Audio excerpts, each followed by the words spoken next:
Welcome to today's Explainer. We're talking about something most of us just toss in the trash without a second thought. Ordinary kitchen scraps. But we're going to show you exactly how to turn those leftovers into incredible, flavor-packed vegetable stock. Seriously, by the end of this, you're going to look at your cutting board in a completely different way. Okay, think about this for a second. What if your kitchen trash was literally the secret to restaurant-quality soup? I know, it sounds a little crazy, right? But the truth is, everyday food waste is an absolutely untapped culinary goldmine. The ends of your carrots, onion peels, herb stems, they hold massive amounts of flavor. And the absolute best part, capturing all that flavor doesn't cost you an extra dime.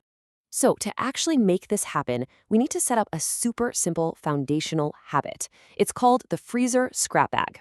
Honestly, it couldn't be easier. Instead of tossing your veggie trimmings into the garbage, you just keep a big resealable bag or a container right in your freezer. Every time you cook, you just toss the good odds and ends right in there.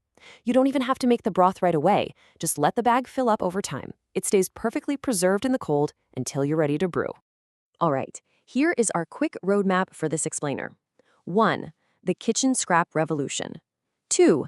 The essential broth foundations. 3. Vegetable scraps to avoid. 4. Secret ingredients for umami. And 5. The simple simmering process.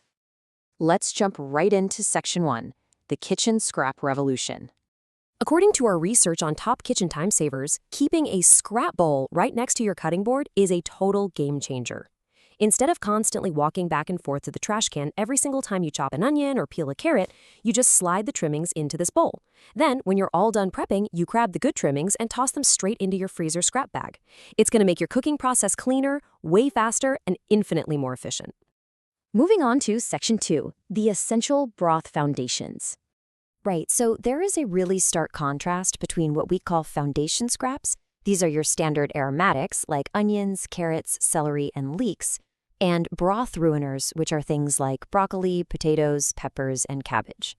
These foundation aromatics, they're the traditional base for almost every great stock in culinary history. So the big takeaway here is that making great scrap stock isn't just a free-for-all where you throw in whatever you have. Knowing what to strictly exclude is actually the real secret to perfect broth. Let's take a closer look at the do's. You definitely want onion and garlic skins, carrot tops, peels, celery ends, and the tough green tops of leeks. These are absolutely perfect. Oh, and take special note of that last point. You might think those paper-thin, dry onion skins belong straight in the trash, but our sources specifically highlight that those skins are exactly what gives your broth that gorgeous restaurant-quality golden brown color. It's basically a natural dye packed with savory goodness. All right, section 3, vegetable scraps to avoid. First up on the banned list, brassicas, which you might also know as cruciferous vegetables. This family includes super healthy favorites like broccoli, cabbage, Brussels sprouts, and kale. But why avoid them in stock? Well, when you simmer them in water, they release these sulfurous compounds. So instead of a rich, savory aroma filling your kitchen, it's going to smell like sulfur, and your broth will take on a really bitter, unpalatable taste. Nobody wants that. And, you don't just have to take the culinary science's word for it. Check out this super relatable anecdote from the r/cooking community on Reddit. User Southern Mersh shared this gem. I've made stock with leftover broccoli parts once. I'd recommend against it. Bitter and a green hue to everything. So yeah, that is direct social proof of the broccoli disaster. It looks like swap water and it tastes even worse. Keep it out of the freezer bag for sure. But hey, broccoli isn't the only vegetable that can completely ruin the look of your stock. I absolutely love this exchange we found from the community sources. One user points out artichokes can turn water black if they're not boiled with lemon, to which another user hilariously replies, "Oh shit, now I want a spooky goth soup."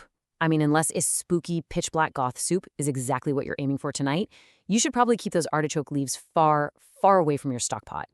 Let's quickly run through a few of the other major offenders you want to avoid. Potatoes, sweet potatoes, and turnips. Those are a no-go. They have super high starch content, which just leaves you with a gummy, cloudy broth instead of a nice, clean liquid. Beets are going to aggressively overpower your other aromatics and instantly dye the whole batch bright red.